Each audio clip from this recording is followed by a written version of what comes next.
Hi guys, welcome to Mythbusting Part 4. You loved the last part and you gave me a bunch of ideas to test out, so here they are. If you want to be featured in Part 5, then leave all of your grounded myths down below in the comments. The first myth in today's episode is myth. You can collect spiky burrs without a tier 3 axe. The spiky burrs are a plant that start growing after you plug the haze that you can chop down using a tier 3 axe. But can we get these without the axe?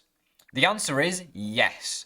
What you need to do is come to this area of the map where the dust mites and black ants are and climb on the hedge trimmers. Once you get into the plant pot, you'll find that there are a bunch of spiky burrs on the ground that you can pick up. Therefore, this myth is confirmed. The second myth of the day comes in from Astro Bacon, and they ask, myth, if you go over the fence, you die. Now, I'm assuming he means the giant fence that surrounds the entire map. Can we escape it without dying? I walked all around the map and looked for an area to escape. I found this area here that has water outside of the map. So I jumped into it and I was able to survive for a little bit, but then was killed. Next, in a similar area, I found a rock outside the map. I landed on it and was able to survive and build. So this myth is busted, as you can build a whole base outside the map here if you wanted. Just be careful, as I did some building over the void, and after a while it crashed my game. The next myth in today's episode is myth. Which Fynnflops are the fastest? Now everyone knows there are 3 pairs of Fynnflops in the game, the regular, the Fynnflops Plus, and the Rotten Fynnflops. But which is the fastest? I decided to test this by swimming from one side of the pond to the other.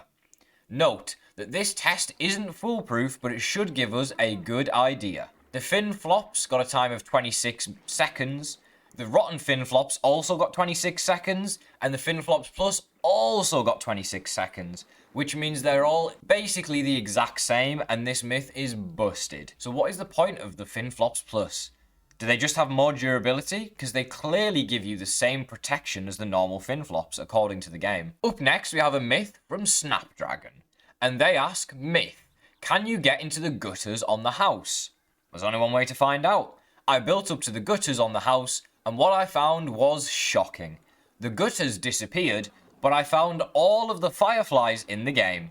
If you need the Firefly Gold card, then you probably want to build up here.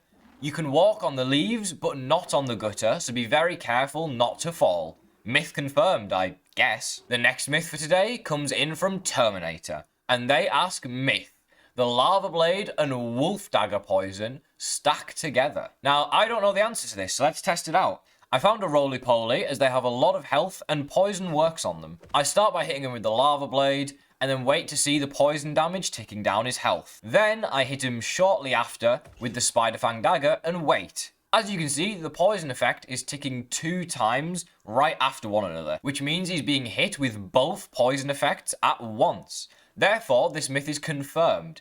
If you want me to test it with venom arrows, leave it in the comments below and I'll feature you in the next episode. Our next myth comes in from ElectroDoc1968, and they ask, myth, you can attach sap collectors to the turrets in the game. This was a feature introduced when the turrets were added to the game in the Bug Strike Back update. I went to try it out in the homestretch update and sadly it didn't work, meaning this bug has now been patched, so this myth is busted. If you did it before the update was released, you probably still have a turret covered in sap collectors. The next myth is something I used to think was a bug. Myth, spiders eat stink bug parts. This is as weird as it sounds, trust me. I first tested it with orb weavers, and as you can see, they inspect the part and then proceed to eat it. Now I know why they keep disappearing from my inventory when I die. I tested it on an orb weaver junior, and they also eat the stink bug parts. Finally, I tested it on the wolf spider, and they couldn't care less. Thus, it's true for the orb weavers, but not for the wolf spider. I wonder if the wolf spider likes to eat anything other than children. Ah! Our next myth today comes in from the FitNut5945, and they ask, myth, can you place turrets on walls and roofs? As you can see, I started by placing the turret on the floor, which obviously works. Next, I placed one on a wall, which also works too, so that's cool, I guess. Helicopter, helicopter! Finally, I placed it on the roof. So if you're trying to make a cool Star Wars battleship in Grounded, then you can do it because this myth is confirmed. The next myth is one I might regret showing. Myth: you can heal enemies with heal basses. I found an orb weaver and used the Kultana to lower its health. Then I threw a heal basser at it, and it healed the orb weaver, meaning this myth is indeed true. If you want to troll your friends by healing an enemy they are fighting, then go ahead. The next myth we have today comes in from Mr. Gaming, and they ask, myth: if you throw the spear at any bug, it will do more damage than just hitting them normally with a spear. Let's check it out. I've crafted a bunch of regular pebblet spears so that we don't have to deal with any of the effects of the stinger spear with the crits. So, what we're going to do, I'm going to run up and I'm going to stab the stink bug, and as you can see, it doesn't do a lot of damage. Now I'm going to reload, and then the stink bug will be back at full health. I'm going to throw a spear at the stink bug, and as you can see, it does a lot more damage. So if you're looking to take out stink bugs early on in the game, you probably want to just craft a bunch of pebblet spears and throw them at the stink bugs while running away.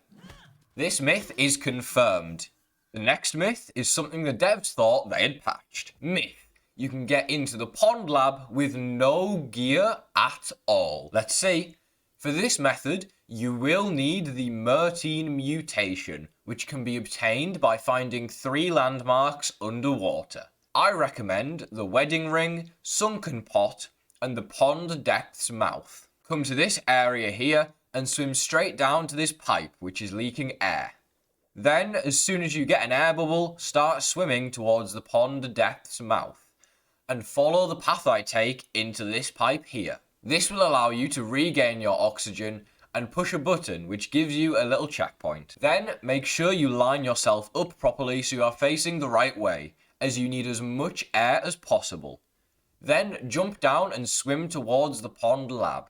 You will need Burgle activated so you can use the hand scanner. If you swim here perfectly, you should have just enough time to use the hand scanner and get into the lab in one go. Then, set your spawn here and kill yourself to leave all of your items in a backpack on the floor. We're going to turn on the breakers.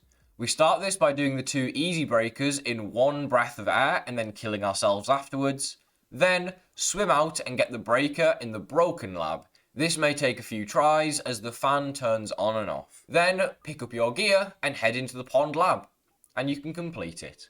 Myth confirmed. The final myth in today's video is one I said I would try, which is myth: you can break a cracked rock using truffle tussle. We tried this in the past and I couldn't get it to break, but I said I'd try it again, so here we are. I grabbed a bunch of ant eggs from the nest and waited for them to hatch, so I had plenty of things to hit. The rock didn't break on the first explosion, just like last time, but on the second explosion, the rock breaks. So this myth is actually confirmed after all. Thanks for watching. If you enjoyed, please leave a like on the video. Don't forget to leave your myths down below, and I'll see you in the next video.